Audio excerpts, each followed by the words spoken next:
I get up. Time is barely on our side. I don't wanna waste what's left. The storms we chase are leading us, and love is all we'll ever trust. Yeah, no, I don't wanna waste what's left. And on we'll go, through the wastelands, through the highways, till my shadow turns to sun rays. And on we'll go, through the wastelands, through the highways, and on we'll go. दोस्तों नमस्कार। आज हम मुंशी प्रेमचंद्र जी द्वारा रचित प्रसिद्ध नाटक गोदान के भाग 11 को लेकर आप सबों के बीच प्रस्तुत हूँ। वीडियो अच्छी लगने पर हमारे चैनल को लाइक, शेयर एंड सब्सक्राइब करें और बेल आइकन को दबाना ना भूलें। तो चलते हैं हम भाग 11 की तरफ। हीरा का कहीं पता न चला और दिन गुजरते जाते थे। होरी से जहां तक दौड़ धूप हो सकी की, फिर हार कर बैठ रहा। खेती बाड़ी की भी फिक्र करनी थी। अकेला आदमी क्या क्या करता, और अब अपनी खेती से ज्यादा फिक्र थी पुनिया की खेती की। पुनिया अब अकेली होकर और भी प्रचंड हो गई थी। होरी को अब उसकी खुशामद करते बीतती थी। हीरा था तो वह पुनिया को दबाए रहता था। उसके चले जाने से अब पुनिया पर कोई अंकुश न रह गया था। होरी की पट्टीदारी हीरा से थी। पुनिया अबला थी, उससे क्या तनातनी करता, और पुनिया उसके स्वभाव से परिचित थी और उसकी सज्जनता का खूब दंड देती थी। खैरियत यही हुई कि कारकुन साहब ने पुनिया से बकाया लगान वसूल करने की कोई सख्ती न की, केवल थोड़ी सी पूजा लेकर राजी हो गए। नहीं, होरी अपनी बकाया के साथ उसकी बकाया चुकाने के लिए भी कर्ज लेने को तैयार था। सावन में धान की रोपाई की ऐसी धूम रही कि मजूर न मिले और होरी अपने खेतों में धान न रोप सका। लेकिन पुनिया के खेतों में कैसे न रोपाई होती। होरी ने पहर रात रात तक काम कर उसके धान रोपे। अब होरी ही तो उसका रक्षक है।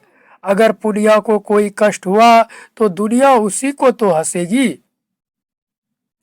नतीजा यह हुआ कि होरी को खरीफ की फसल में बहुत थोड़ा अनाज मिला और पुनिया के बखार में धान रखने की जगह न रही। होरी और धनिया में उस दिन से बराबर मनमुटाव चला आता था। गोबर से भी होरी की बोलचाल बंद थी। माँ बेटे ने मिलकर उसका बहिष्कार कर दिया था। अपने घर में परदेसी बना हुआ था।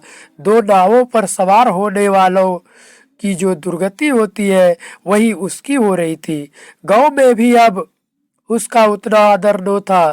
धनिया ने अपने साहस से स्त्रियों का ही नहीं पुरुषों का नेतृत्व भी प्राप्त कर लिया था। महीनों तक आसपास के इलाकों में इस कांड की खूब चर्चा रही, यहाँ तक कि वह अलौकिक रूप तक धारण करता जाता था। धनिया नाम है उसका जी, भवानी का इष्ट है उसे। दरोगा जी ने जो ही उसके आदमी के हाथ में हथकड़ी डाली कि धनिया ने भवानी का सुमिरन किया। भवानी उसके सिर आ गई। फिर तो उसमें इतनी शक्ति आ गई कि उसने एक झटके में पति की हथकड़ी तोड़ डाली और दरोगा की मूछें पकड़कर उखाड़ ली। फिर उसकी छाती पर चढ़ बैठी। दरोगा ने जब बहुत मानता की तब जाकर उसे छोड़ा।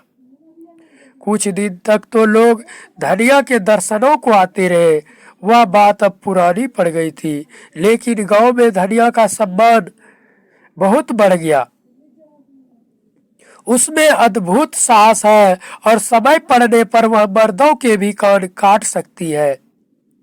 मगर धीरे धीरे धनिया में एक परिवर्तन हो रहा था। होरी को पुनिया की खेती में लगे देखकर भी वह कुछ न बोलती थी, और यह इसलिए नहीं कि वह होरी से विरक्त हो गई थी, बल्कि इसलिए कि पुनिया पर अब उसे भी दया आती थी। हीरा का घर से भाग जाना उसकी प्रतिशोध भावना की तुष्टि के लिए काफी था। इस बीच में होरी को ज्वर आने लगा, फसली बुखार फैला था ही। होरी उसके चपेट में आ गया और कई साल के बाद जो ज्वर आया तो उसने सारी बकाया चुका ली। 1 महीने तक होरी खाट पर पड़ा रहा। इस बीमारी ने होरी को तो कुचल डाला ही, पर धनिया पर भी विजय पा गई। पति जब मर रहा है तो उससे कैसा बैर? ऐसी दशा में तो बैरियों से भी बैर नहीं रहता, वह तो अपना पति है। लाख बुरा हो, पर उसी के साथ जीवन की 25 साल कटे हैं। सुख किया है तो उसी के साथ दुख भोगा है। अब तो चाहे वह अच्छा है या बुरा, अपना है। दाढ़ी जार ने मुझे सबके सामने मारा, सारे गांव के सामने मेरा पानी उतार लिया, लेकिन तब से कितना लज्जित है कि सीधे ताकता नहीं। खाने आता है तो सिर झुकाए खाकर उठ जाता है, डरता रहता है कि मैं कुछ कह न बैठूं। होरी जब अच्छा हुआ तो पति पत्नी में मेल हो गया था। एक दिन धनिया ने कहा, तुम्हें इतना गुस्सा कैसे आ गया? मुझे तो तुम्हारे ऊपर कितना ही गुस्सा आए, मगर हाथ न उठाऊंगी। होरी लजाता हुआ बोला, अब उसकी चर्चा नो कर धनिया, मेरे ऊपर कोई भूत सवार था, इसका मुझे कितना दुख हुआ है इसे मैं ही जानता हूँ। और जो मैं भी उस क्रोध में डूब मरी होती तो क्या मैं रोने के लिए बैठा रहता? मेरी लाश भी तेरे साथ चिता पर जाती। अच्छा चुप रहो, विवाद की बात मत करो। गाय गई सो गई, मेरे सिर पर एक विपत्ति डाल गई। पुनिया की फिकर मुझे मारे डालती है। इसलिए तो कहते हैं भगवान घर का बड़ा नो बनाए, छोटों को कोई नहीं हंसता। नेकी बदी सब बड़ों के सिर जाती है। माघ के दिन थे, मघावट लगी हुई थी, घटा टोप अंधेरा छाया हुआ था। एक तो जाड़ों की रात, दूसरे माघ की वर्षा। मौत का सा सन्नाटा छाया हुआ था, अंधेरा तक न सूझता था। होरी भोजन करके पुनिया के मटर के खेत की मेड़ पर अपनी मड़ैया में लेटा हुआ था। चाहता था शीत को भूल जाए और सो रहे, लेकिन तार तार कंबल और फटी हुई मिर्जई और शीत के झोंके से गिली पुआल, इतने शत्रुओं के सम्मुख आने का नींद में साहस न था।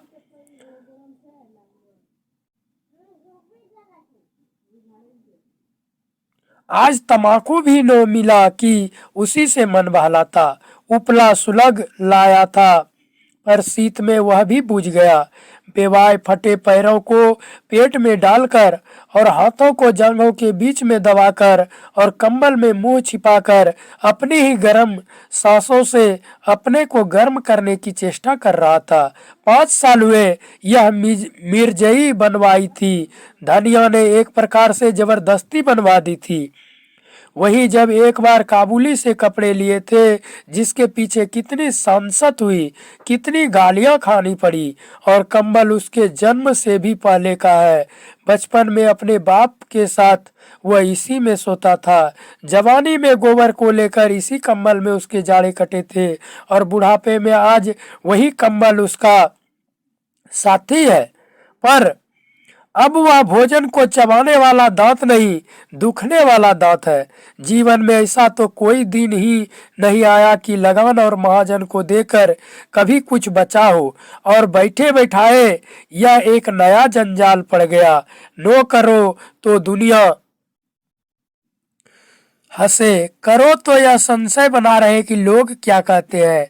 सब यह समझते हैं कि वह पुनिया को लूट लेता है, उसकी सारी उपज घर में भर लेता है। एहसान तो क्या होगा, उल्टा कलंक लग रहा है। और उधर भोला कई बेर याद दिला चुके हैं कि कहीं कोई सगाई का डौल डालो, अब काम नहीं चलता। शोभा उससे कई बार कह चुका है कि पुनिया के विचार उसकी ओर से अच्छे नहीं है। नो हो, पुनिया की गृहस्थी तो उसे संभालनी ही पड़ेगी, चाहे हंसकर संभाले या रोकर। धनिया का दिल भी अभी तक साफ नहीं हुआ, अभी तक उसके मन में मलाल बना हुआ है। मुझे सब आदमियों के सामने उसको मारना न चाहिए था। जिसके साथ 25 साल गुजर गए उसे मारना और सारे गांव के सामने मेरी नीचता थी। लेकिन धनिया ने भी तो मेरे उबरू आबरू उतारने में कोई कसर नहीं छोड़ी। मेरे सामने से कैसे कतरा कर निकल जाती है, जैसे कभी की जान पहचान ही नहीं। कोई बात कहनी होती है तो सोना या रूपा से कहलाती है। देखता हूँ उसकी साड़ी फट गई है, मगर कल मुझसे कहा भी तो सोना की साड़ी के लिए अपनी साड़ी का नाम तक न लिया। सोना की साड़ी अभी 2-1 महीने थेगलियां लगाकर चल सकती है, उसकी साड़ी तो मारे पेबंदों के बिल्कुल कथरी हो गई है। और फिर मैं ही कौन उसका मनुहार कर रहा हूँ। अगर मैं ही उसके मन की 2-4 बातें करता रहता तो कौन छोटा हो जाता। यही तो होता, वह थोड़ा सा अधरावन कराती, 2-4 लगने वाली बात कहती तो क्या मुझे चोट लग जाती। लेकिन मैं बुढ़ा होकर भी उल्लू बना रह गया। वह तो कहो इस बीमारी ने आकर उसे नर्म कर दिया, नहीं जाने कब तक मुंह फुलाए रहती। और आज उन दोनों में जो बातें हुई थी वह मानो भूखे का भोजन थी। वह दिल से बोली थी और होरी गदगद हो गया था। उसके जी में आया उसके पैरों पर सिर रख दे और कहे, मैंने तुझे मारा है तो ले, मैं सिर झुकाए लेता हूँ, जितना चाहे मार ले, जितनी गालियां देना चाहे दे ले। सहसा उसे मड़ैया के सामने चूड़ियों की झंकार सुनाई दी। उसने कान लगाकर सुना, हाँ कोई है, पटवारी की लड़की होगी, चाहे पंडित की घरवाली हो, मटर उखाड़ने आई होगी। न जाने क्यों इन लोगों की नीयत खोटी है। सारे गांव से अच्छा पहनते हैं, सारे गांव से अच्छा खाते हैं, घर में हजारों रुपये गड़े हैं, लेन देन करते हैं, ड्योढ़ी सवाई चलाते हैं, घूस लेते हैं, दस्तूरी लेते हैं, एक ना एक मामला खड़ा करके हमा सुमा को पिसते ही रहते हैं। फिर भी नीयत का यह हाल, बाप जैसा होगा वैसी ही संतान भी होगी। और आप नहीं आते, औरतों को भेजते हैं। अभी उठकर हाथ पकड़ लूं तो क्या पानी रह जाए। नीच कहने को नीच है, जो ऊंचे है उनका मन तो और नीचा है। औरत जात का हाथ पकड़ते भी तो नहीं बनता। आंखों देखकर मक्खी निगलनी पड़ती है। उखाड़ ले भाई, जितना तेरा जी चाहे समझ ले, मैं नहीं हूँ। बड़े आदमी अपनी लाज नो रखे, छोटों को तो उनकी लाज रखनी ही पड़ती है।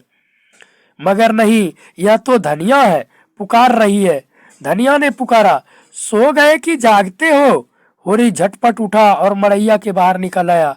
आज मालूम होता है देवी प्रसन्न हो गई, उसे वरदान देने आई है। इसके साथ ही इस बादल बूंदी और जाड़े पाले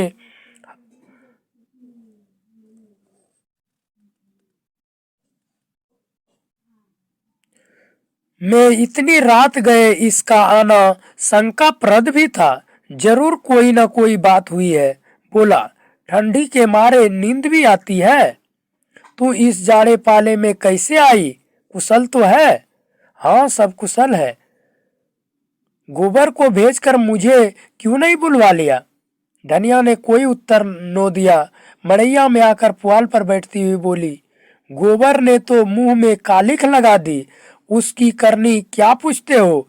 जिस बात को डरती थी वह हो कर रही। क्या हुआ, क्या किसी से मारपीट कर बैठा। अब मैं जानू क्या कर बैठा, चलकर पूछो उसी राण से। किस राण से, क्या कहती है तू, बोरा तो नहीं गई। हाँ बोरा क्यों ना जाऊंगी, बात ही ऐसी हुई है कि छाती दुगुनी हो जाए।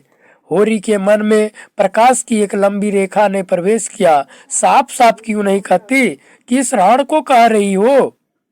उसी झुनिया को, और किसको। तो झुनिया क्या यहाँ आई है, और कहा जाती, पूछता कौन। गोबर क्या घर में नहीं है। गोबर का कहीं पता नहीं, जाने कहाँ भाग गया। उसे 5 महीने का पेट है। होरी सब कुछ समझ गया।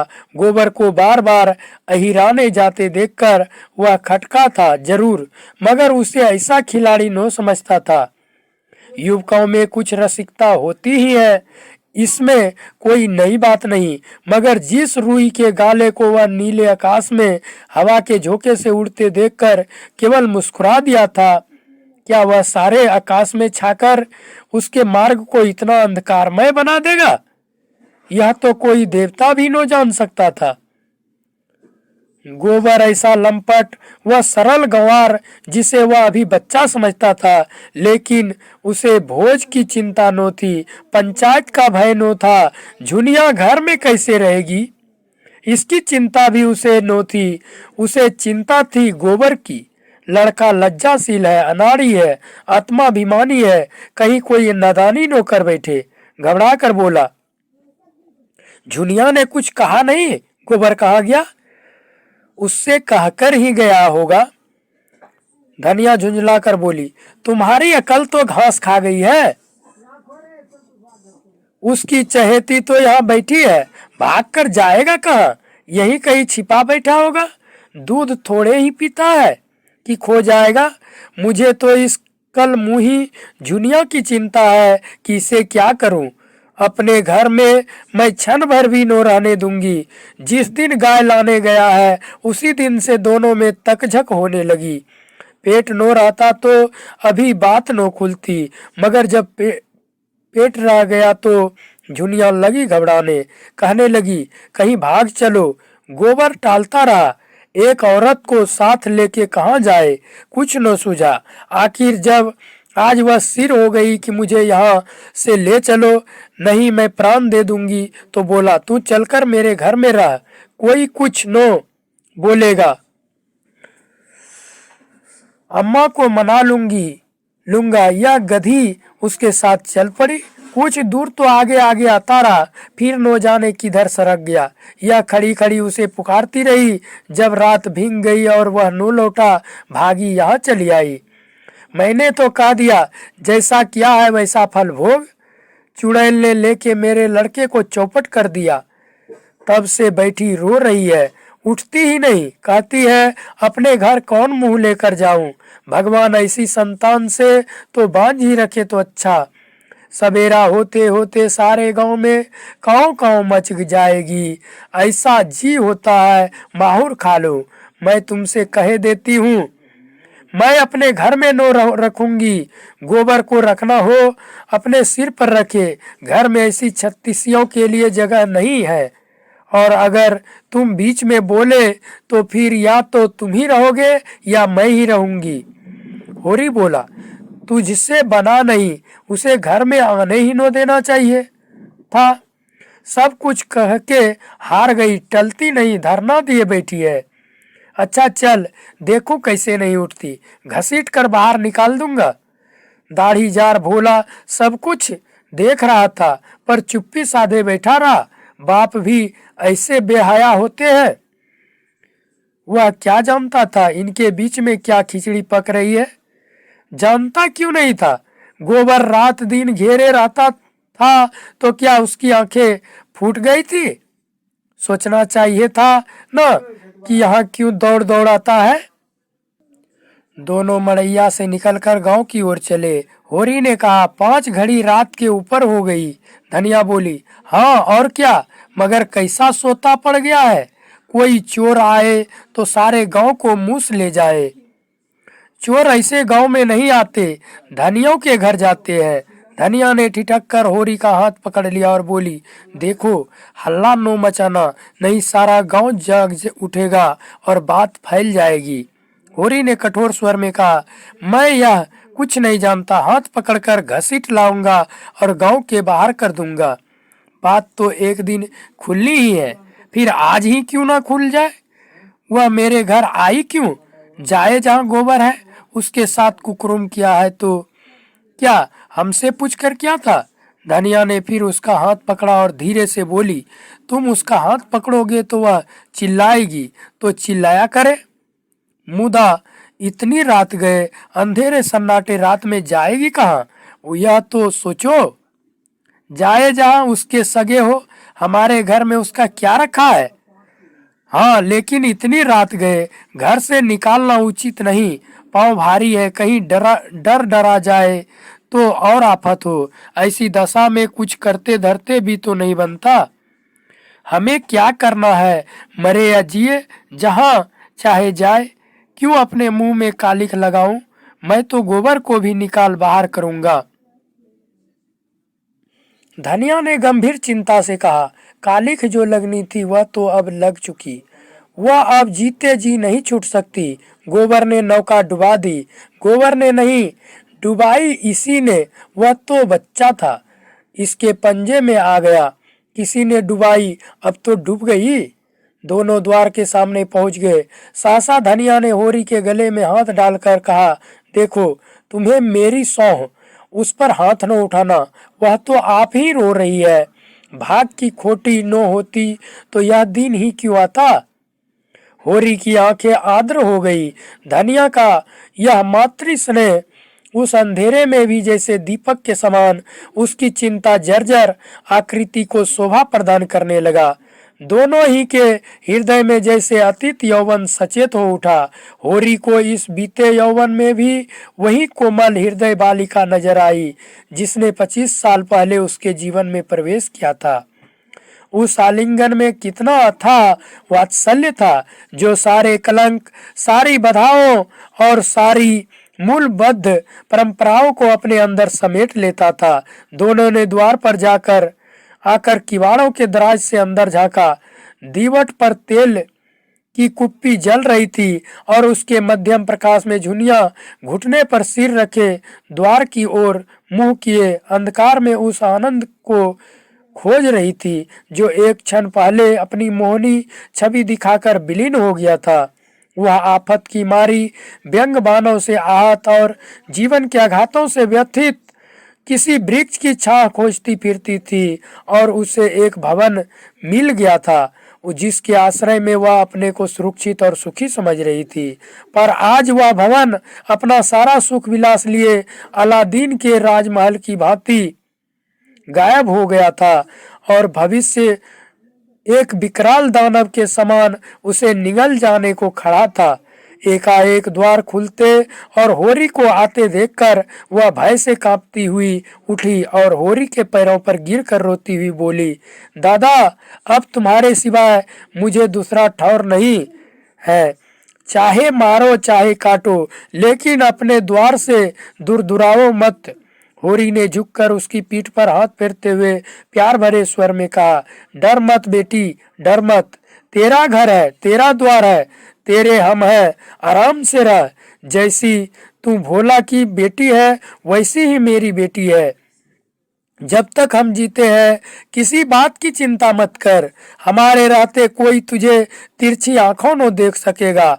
भोज भात जो लगेगा वह हम सब दे लेंगे, तू खातिर जमा रख। झुनिया सांत्वना पाकर और भी होरी के पैरों से चिमट गई और बोली, दादा, अब तुम ही मेरे बाप हो और अम्मा तुम ही मेरी माँ हो। मैं अनाथ हूँ, मुझे शरण दो, नहीं तो नहीं मेरे काका और भाई मुझे कच्चा ही खा जाएंगे। धनिया अपनी करुणा के आवेश को अब न रोक सकी। बोली, तू चल घर में बैठ, मैं देख लूंगी काका और भैया को। संसार में उन्हीं का राज नहीं है। बहुत करेंगे, अपने गहने ले लेंगे, फेंक देना उतार कर। अभी जरा देर पहले धनिया ने क्रोध किया आवेश में झुनिया को कुल्टा और कलिंकनी और कलमुही नो जाने क्या क्या कह डाला था। झाड़ू मार कर घर से निकालने जा रही थी।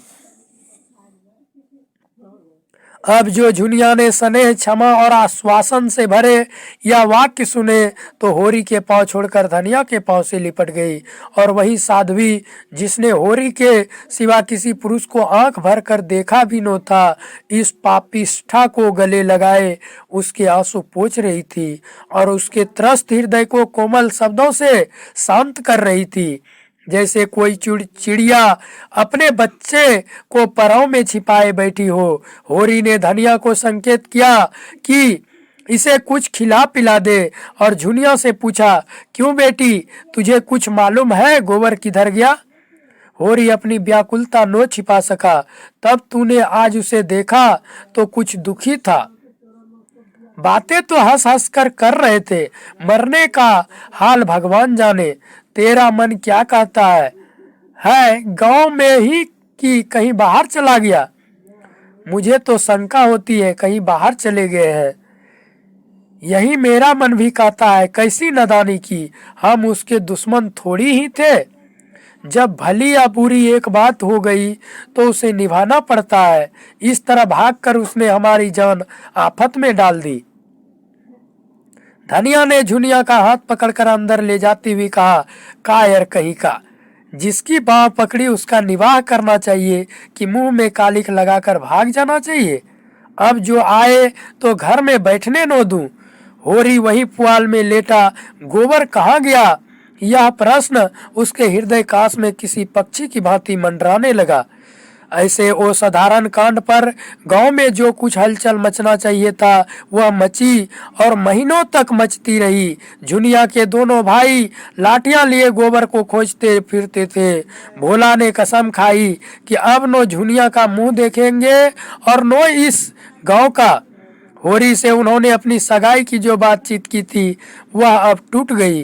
अब वह अपनी गाय के दाम लेंगे और नगद, और इसमें विलम्ब हुआ तो होरी पर दावा कर उसका घर द्वार नीलाम कर लेंगे। गांव वालों ने होरी को जाति बाहर कर दिया।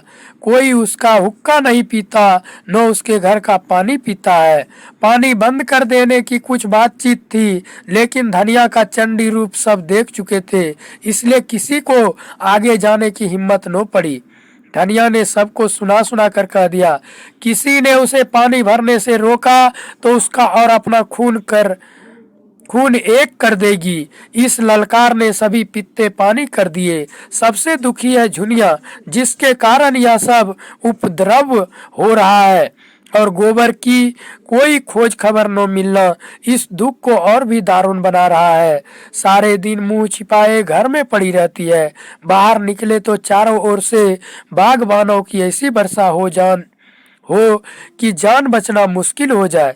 दिन भर घर के धंधे करती रहती है और जब अवसर पाती है रो लेती है। हरदम थरथर कांपती रहती है कि धनिया कुछ कह न बैठे। अकेला भोजन तो नहीं पका सकती क्योंकि कोई उसके हाथ का खाएगा नहीं। बाकी सारा काम उसने अपने ऊपर ले लिया। गांव में जहाँ 4 स्त्री पुरुष जमा हो जाते हैं, यही उत्साह होने लगती है। एक दिन धनिया हाट से चली आ रही थी कि रास्ते में पंडित दाता दिन मिल गए। धनिया ने सिर नीचा कर लिया और चाहती थी कि कतरा कर निकल जाए, पर पंडित जी छेड़ने का अवसर पाकर कब चुकने वाले थे। छेड़ ही दिया। गोबर का कुछ संदेश मिला कि नहीं धनिया? ऐसा कपूत निकला कि घर की सारी मर्जाद बिगाड़ दी। धनिया के मन में स्वयं यही भाव आते रहते थे। उदास मन से बोली, बुरे दिन आते हैं बाबा तो आदमी की मति फिर जाती है, और क्या कहूँ।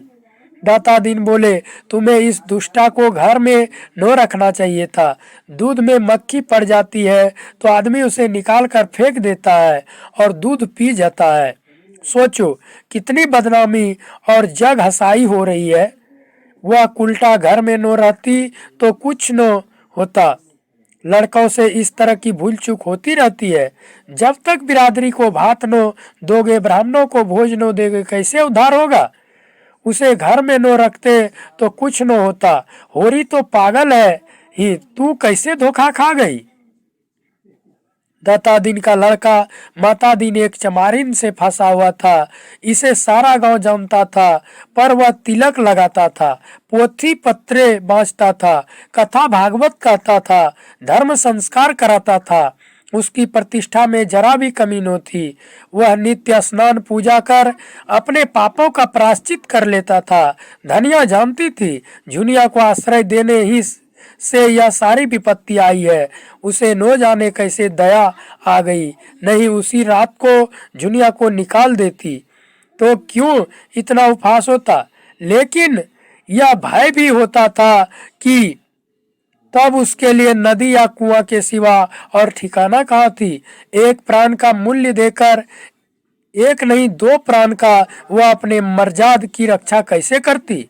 फिर झुनिया के गर्भ में जो बालक है वह धनिया ही के हृदय का टुकड़ा तो है। हंसी के डर से उसके प्राण कैसे ले लेती। और फिर झुनिया की नम्रता और दीनता भी उसे निरस्त करती रहती थी। वह जली भुनी बाहर से आती, पर ज्यों ही झुनिया लोटे में पानी लाकर रख देती और उसके पांव दबाने लगती, उसका क्रोध पानी हो जाता। बेचारी अपनी लज्जा और दुख से आप दबी हुई है, और उसे और क्या दबाए, मरे को क्या मारे।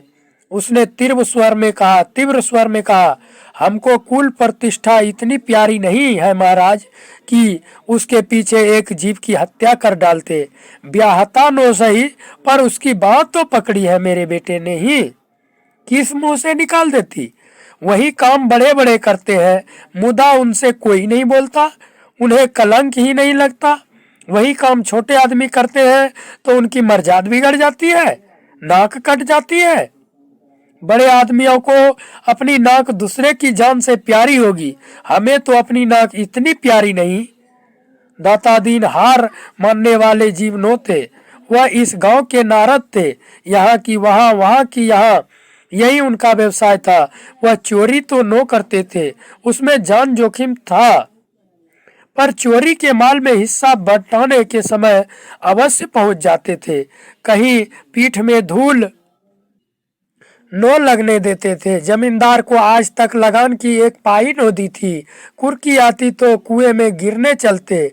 नोखे राम के लिए कुछ नो बनता, मगर असामियों को सूद पर रुपये उधार देते थे। किसी स्त्री को कोई आभूषण बनवाना है, दाता दीन उसकी सेवा के लिए हाजिर है। शादी ब्याह तय करने में उन्हें बड़ा आनंद आता है, यश भी मिलता है, दक्षिणा भी मिलती है। बीमारी में दवा दारू भी करते हैं, झाड़ फूक कर भी, जैसी मरीज की इच्छा हो। बालकों में बालक और बूढ़ों में बूढ़े, चोर के भी मित्र है और साह के भी। गांव में किसी को उन पर विश्वास नहीं है, पर उनकी वाणी में कुछ ऐसा आकर्षण है कि लोग बार बार धोखा खाकर भी उन्हीं की शरण जाते हैं। सिर और दाढ़ी हिलाकर बोले, यह तू ठीक कहती है धनिया, धर्मात्मा लोगों का यही धर्म है, लेकिन लोक रीति का निवाह तो करना ही पड़ता है। इसी तरह एक दिन लाला पटेश्वरी ने होरी को छेड़ा। वह गांव में पुण्यात्मा मशहूर थे।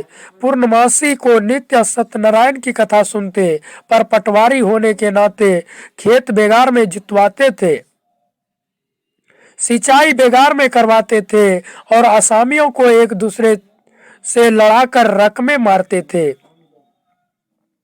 सारा गांव उनसे कांपता था। गरीबों को 10-10, 5-5 कर्ज देकर उन्होंने कई हजार की संपत्ति बना ली थी। फसल की चीजें असामियों से लेकर कचहरी और पुलिस के अमलों की भेंट करते रहते थे। इससे इलाके भर में उनकी अच्छी धाक थी। अगर कोई उनके हत्थे नहीं चढ़ा तो वह दरोगा गंडा सिंह थे, जो हाल में इस इलाके में आए थे। परमार्थी भी थे। बुखार के दिनों में सरकारी कुनैन बांटकर यश कमाते थे। कोई बीमार आराम हो तो उसकी कुशल पूछने अवश्य जाते थे। छोटे मोटे झगड़े आपस में ही तय करा देते थे। शादी ब्याह में अपनी पालकी, कालीन और महफिल के समान मंगनी देकर लोगों का उद्धार कर देते थे। मौका पाकर नो चुकते थे, पर जिसका खाते थे उसका काम भी करते थे। बोले, यह तुमने क्या रोग पाल लिया होरी? होरी ने पीछे फिरकर पूछा, तुमने क्या कहा लाला, मैंने सुना नहीं। पटेश्वरी पीछे से कदम बढ़ाते हुए बराबर आकर बोले, यही कह रहा था कि धनिया के साथ तुम्हारी बुद्धि भी घास खा गई। झुनिया को क्यों नहीं उसके बाप के घर भेज देते? सेंत मेंत में अपनी हंसी करा रहे हो। नो जाने किसका लड़का लेकर आ गई और तुमने घर में बैठा लिया। अभी तुम्हारी 2-2 लड़कियां ब्याहने को बैठी हुई है। सोचो कैसे बेड़ा पार होगा। होरी इस तरह की आलोचनाएं और शुभकामनाएं सुनते सुनते तंग आ गया था। खीन होकर बोला, यह सब मैं समझता हूँ लाला, लेकिन तुम ही बताओ मैं क्या करूं? मैं झुनिया को निकाल दूं तो भोला उसे रख लेंगे? अगर वह राजी हो तो आज मैं उसे उनके घर पहुंचा दूं। अगर तुम उन्हें राजी कर दो तो जन्म भर तुम्हारा अवसान मानूं। मगर वहां तो उनके दोनों लड़के खून करने को उतारू हो रहे हैं, फिर मैं उसे कैसे निकाल दूं? एक तो नालायक आदमी मिला कि उसकी बाह पकड़कर दगा दे गया, मैं भी निकाल दूंगा तो इस दशा में वह कहीं मेहनत मजदूरी भी तो न कर सकेगी। कहीं डूब धस मरी तो किसे अपराध लगेगा? रहा लड़कियों का ब्याह, सो भगवान मालिक है। जब उसका समय आएगा कोई ना कोई रास्ता निकल ही आएगा।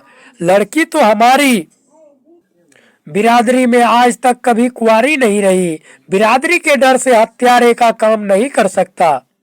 होरी नर्म स्वभाव का आदमी था, सदा सिर झुकाकर चलता और चार बातें गम खा लेता था।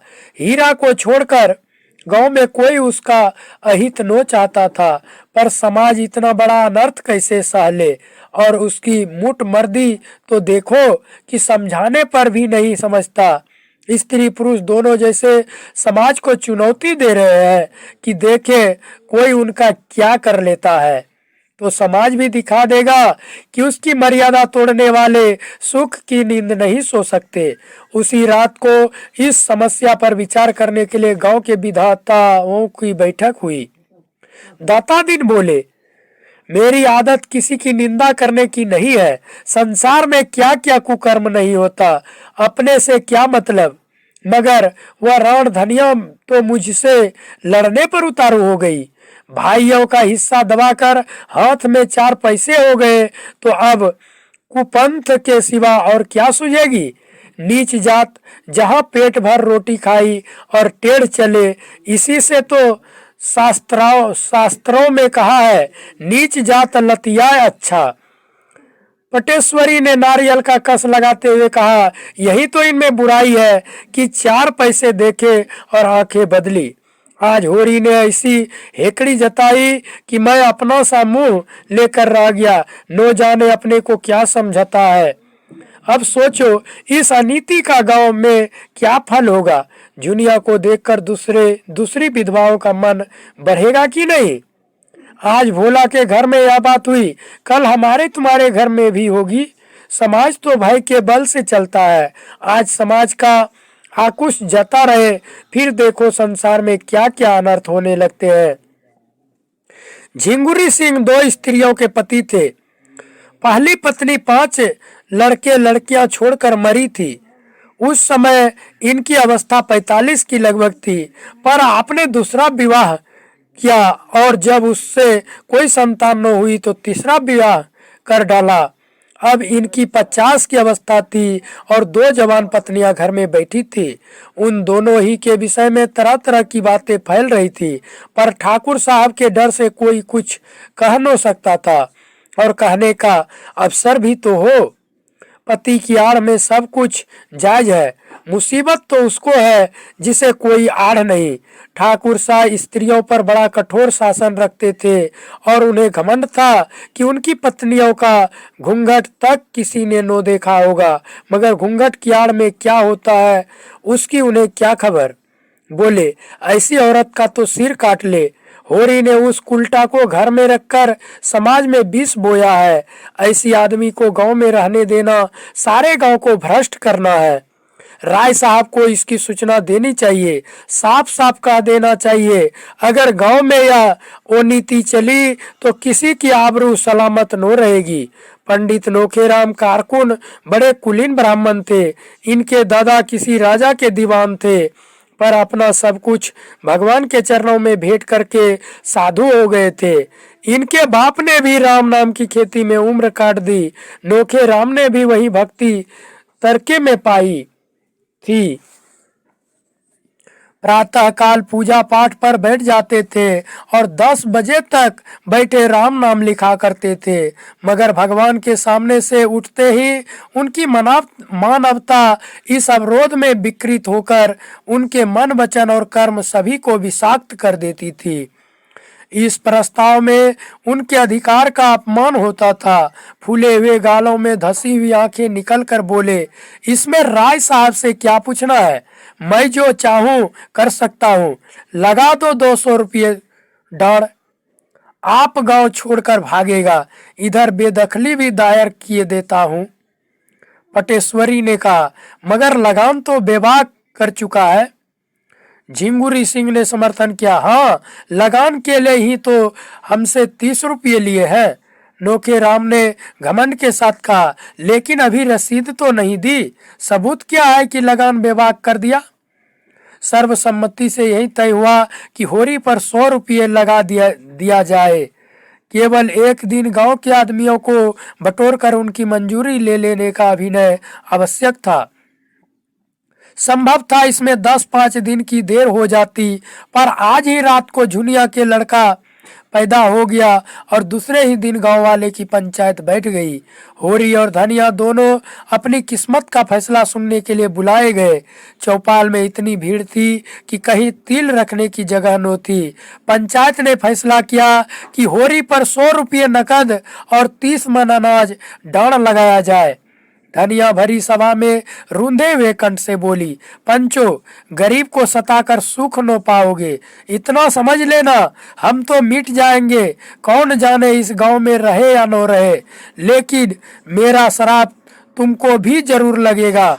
मुझसे इतना बड़ा जरिमाना इसलिए लिया जा रहा है कि मैंने अपनी बहू को क्यों अपने घर में रखा, क्यों उसे घर से निकालकर सड़क की भिखारी नहीं बना दिया। यही न्याय है ये, यही न्याय है ये। पटेश्वरी बोली, वह तेरी बहू नहीं है, हरजाई है। होरी ने धनिया को डांटा, तू क्यों बोलती है धनिया, पंच परमेश्वर रहते हैं, उनका जो न्याय है वह सिर आंखों पर। अगर भगवान की यही इच्छा है कि हम गांव छोड़कर भाग जाएं, तो हमारा क्या। बस पंचो, हमारे पास जो कुछ है वह अभी खलिहान में है, एक दाना भी घर में नहीं आया। जितना चाहो ले लो, सब लेना चाहो सब ले लो, हमारा भगवान मालिक, जितनी कमी पड़े उसमें हमारे दोनों बैल ले लेना। धनिया दांत कटाकर बोली, मैं एक दाना नो अनाज दूंगी, नो कौड़ी डांड, जिसमें बूता हो चलकर मुझसे ले। अच्छी दिल लगी है, सोचा होगा डांड के बहाने इसकी सब जायदाद ले लो और नजराना लेकर दूसरे को दे दो। बाग बगीचा बेचकर मजे से तर माल उड़ाओ। धनिया के जीते जिया नहीं होने का और तुम्हारी लालसा तुम्हारे मन में ही रहेगी। हमें नहीं रहना है बिरादरी में, बिरादरी में रहकर हमारी मुक्ति न हो जाएगी। अब भी अपने पसीने की कमाई खाते हैं और तब भी पसीने की कमाई खाएंगे। होरी ने उसके सामने हाथ जोड़कर कहा, धनिया, तेरे पैरों पड़ता हूँ, चुप रह। हम सब बिरादरी के चाकर है, उसके बाहर नहीं जा सकते। वह जो डांड लगाती है उसे सिर झुकाकर मंजूर कर। ननकू बनकर जीने से तो गले में फांसी लगा लेना अच्छा है। आज मर जाए तो बिरादरी ही तो इस मिट्टी को पार लगाएगी, बिरादरी ही तो तारेगी तो तरेंगे। पंचो, मुझे अपने जवान बेटे का मुंह देखना नसीब न हो। अगर मेरे पास खलिहान के अनाज के सिवा और कोई चीज हो, मैं बिरादरी से दगा न करूंगा। पंचों को मेरे बाल बच्चों पर दया है तो उनकी कुछ परवरिश करे, नहीं मुझे तो उनकी आज्ञा पालनी है। धनिया झल्ला कर वहां से चली गई और होरी पहर रात तक खलिहान से अनाज ढो ढोकर झिंगुरी सिंह के चौपाल में ढेर करता रहा। 20 मन जौ था, 5 मन गेहूं और इतना ही मटर, थोड़ा सा चना और तिलहन भी था। अकेला आदमी और 2 गृहस्थियों का बोझ। यह जो कुछ हुआ धनिया के पुरुषार्थ से हुआ। झुनिया भीतर का सारा काम कर लेती थी और धनिया अपनी लड़कियों के साथ खेती में जुट गई थी। दोनों ने सोचा था गेहूं और तिलहन से लगान की एक किस्त अदा हो जाएगी और हो सके तो थोड़ा थोड़ा सूद भी दे देंगे जो खाने के काम में आएगा। लंगे तंगे 5-6 महीने कट जाएंगे, तब तक ज्वार मक्का सावा धान के दिन आ जाएंगे। वह सारी आशा मिट्टी में मिल गई। अनाज तो हाथ से गए ही, 100 रुपये की गठरी और सिर पर लद गई। अब भोजन का कहीं ठिकाना नहीं और गोबर का क्या हाल भगवान जाने। नो हाल नो हवाल। अगर दिल इतना कच्चा था तो ऐसा काम ही क्यों किया? मगर होनहार को कौन टाल सकता है? बिरादरी का वह आम तक था कि अपने सिर पर लाद कर अनाज ढो रहा था, मानो अपने हाथों अपनी कब्र खोद रहा हो। जमींदार, साहूकार, सरकार, किसका इतना रौब था? कल बाल बच्चे क्या खाएंगे, इसकी चिंता प्राणों को सोख लेती थी। पर बिरादरी का भय पिशाच की भांति सिर पर सवार अंकुश दिए जा रहा था। बिरादरी से पृथक जीवन की वह कोई कल्पना ही न कर सकता था। शादी, ब्याह, मुंडन, छेदन, जन्म, मरण, सब कुछ बिरादरी के हाथ में है। बिरादरी उसके जीवन में वृक्ष की भांति जड़ जमाए हुए थी और उसके नसें रोम रोम में बिंधी हुई थी। बिरादरी से निकलकर उसका जीवन विश्रृंखल हो जाएगा, तार तार हो जाएगा। जब खलिहान में केवल 1.5-2 मन जौ रह गया तो धनिया ने दौड़कर उसका हाथ पकड़ लिया और बोली, अच्छा अब रहने दो, ढो तो चुके बिरादरी की लाज। बच्चों के लिए भी कुछ छोड़ोगे कि सब बिरादरी के भाड़ में झोंक दोगे? मैं तुमसे हार जाती हूँ। मेरे भाग्य में तुम्हारे जैसे बुद्धू का संग लिखा था। होरी ने अपना हाथ छुड़ाकर टोकरी में अनाज भरते हुए कहा, यह नो होगा धनिया। पंचों की आंख बचाकर एक दाना भी रख लेना मेरे लिए हराम है। मैं ले जाकर सब का सब वहां ढेर कर देता हूँ। फिर पंचों के मन में दया उपजेगी तो कुछ मेरे बाल बच्चे के लिए देंगे, नहीं भगवान मालिक है। धनिया तिन मिलाकर बोली, यह पंच नहीं, पक्के राक्षस है। यह सब हमारी जगह जमीन छिनाकर माल मारना चाहते हैं। डांड तो बहाना है, समझाती जाती हूँ पर तुम्हारे आंख नहीं खुलती। तुम इन पिशाचों से दया की आशा रखते हो? सोचते हो 10-5 मन निकालकर तुम्हें दे देंगे? मुंह धो रखो। जब होरी ने नो माना और टोकरी सिर पर रखने लगा तो धनिया ने दोनों हाथों से पूरे शक्ति के साथ टोकरी पकड़ ली और बोली, इसे तो मैं नो ले जाने दूंगी, चाहे तुम मेरी जान ही ले लो। मर मर कर हमने कमाया, पहर रात रात को सींचा, अगोरा इसलिए कि पंच लोग मूछों पर ताव देकर भोग लगाए और हमारे बच्चे दाने दाने को तरसे। तुमने अकेले ही सब कुछ नहीं कर लिया है, मैं भी बच्चियों के साथ सती हुई हूँ। सीधे टोकरी रख दो, नहीं आज सदा के लिए नाता टूट जाएगा, कहे देती हूँ। होरी सोच में पड़ गया। धनिया के कथन में सत्य था। उसे अपने बाल बच्चों की कमाई छीनकर तवान देने का क्या अधिकार है? वह घर का स्वामी इसलिए है कि सबका पालन करे, इसलिए नहीं कि उनकी कमाई छीनकर बिरादरी की नजर में सुरखुरू बने। टोकरी उसके हाथ से छूट गई। धीरे से बोला, तू ठीक कहती है धनिया, दूसरों के हिस्से पर मेरा कोई जोर नहीं है। जो कुछ बचा है वह ले जा, मैं पंचों से कहे देता हूँ। धनिया अनाज की टोकरी घर में रखकर अपने दोनों लड़कियों के साथ पातों के जन्मोत्सव में गला फाड़ फाड़ कर सोहर गा रही थी, जिससे सारा गांव सुन ले। आज ये पहला मौका था कि ऐसे शुभ अवसर पर बिरादरी की कोई औरत न थी। शौर से झुनिया ने कहला भेजा था, सोहर गाने का काम नहीं है, लेकिन धनिया कब मानने लगी। अगर बिरादरी को उसकी परवाह नहीं है तो वह भी बिरादरी की परवाह नहीं करती।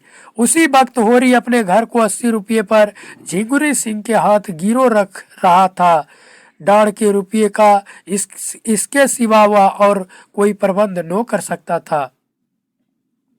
20 रुपये तो तेलहन, गेहूं और मटर से मिल गए। शेष के लिए घर लिखना पड़ गया। नौकेराम तो चाहते थे कि बैल बिकवा लिए जाए, लेकिन पटेश्वरी और दातादीन ने इसका विरोध किया। बैल बिक गए तो होरी खेती कैसे करेगा?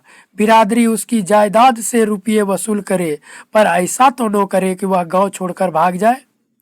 इसलिए बैल बच गए। होरी रेहन नामा लिखकर कोई 11 बजे रात घर आया तो धनिया ने पूछा, इतनी रात तक वहां क्या करते रहे? होरी ने जुलाहे का गुस्सा दाढ़ी पर उतारते हुए कहा, करता क्या रहा, इस लोंडे की करनी भरता रहा। अभागा आप तो चिनगारी छोड़कर भागा, आग मुझे बुझानी पड़ रही है। 80 रुपये में घर रेहन लिखना पड़ा, करता क्या, अब हुक्का खुल गया, बिरादरी ने अपराध क्षमा कर दिया। धनिया ने ओठ चबाकर कहा, नो हुक्का खुलता तो हमारा क्या बिगड़ा जाता था। 4-5 महीने नहीं किसी का हुक्का पिया तो क्या छोटे हो गए। मैं कहती हूँ तुम इतने भोंदू कैस क्यों हो, मेरे सामने तो बड़े बुद्धिमान बनते हो। बाहर तुम्हारा मुंह क्यों बंद हो जाता है। ले दे कि बाप दादों की निशानी एक घर बच रहा था, आज तुमने उसका भी वारा न्यारा कर दिया। इसी तरह कल यह 3-4 बीघे जमीन है, इसे भी लिख देना और तब गली गली भीख मांगना। मैं पूछती हूँ तुम्हारे मुंह में जीभ नो थी कि उन पंचों से पूछते, तुम कहाँ बड़े धर्मात्मा हो जो दूसरे पर डांड लगाए फिरते हो। तुम्हारा तो मुंह देखना भी पाप है। होरी ने डांटा, चुप रह, बहुत चढ़ चढ़ नो बोल, बिरादरी के चक्कर में अभी पड़ी नहीं है, नहीं तो मुंह से बात नो निकलती। धनिया उत्तेजित हो गई। कौन सा पाप किया है जिसके लिए बिरादरी से डरे। किसी की चोरी की है, किसी का माल काटा है, मेहरिया रख लेना पाप नहीं है, हाँ रख ये छोड़ देना पाप है। आदमी का बहुत सीधा होना भी बुरा है, उसके सीधेपन का फल यही होता है कि कुत्ते भी मुंह चाटने लगते हैं। आज उधर तुम्हारी वाह वाह हो रही होगी कि बिरादरी की कैसी मर्याद रख ली। मेरे भाग फूट गए थे कि तुम जैसे मर्द से पाला पड़ा, कभी सुख की रोटी न मिली। मैं तेरे बाप के पांव पड़ने गया था, वही तुझे मेरे गले बांध गया। पत्थर पड़ गया था उनकी अकल पर, और उन्हें क्या कहूँ, नो जाने क्या देखा, देखकर लट्टू हो गए। ऐसे कोई बड़े सुंदर भी तो नो थे तुम। विवाद विनोद के क्षेत्र में आ गया। 80 रुपये गए, लाख रुपये का बालक तो मिल गया, उसे तो कोई नो छीन लेगा। गोबर घर लौटाए, धनिया अलग झोपड़ी में भी सुखी रहेगी। होरी ने पूछा, बच्चा किसको पड़ा है। धनिया ने प्रसन्न होकर जवाब दिया, बिल्कुल गोबर को पड़ा है, सच रिष्ट पुष्ट तो है, हाँ अच्छा है। दोस्तों वीडियो बहुत लंबा हो जाएगा, अब हम भाग 11 को यही समाप्त करते हैं। जल्द ही भाग 12 को लेकर आप सबों के बीच उपस्थित होंगे। तब तक के लिए नमस्कार। हंसते रहिए, मस्त रहिए, स्वस्थ रहिए और मन से पढ़ते रहिए। जय हिंद, जय भारत।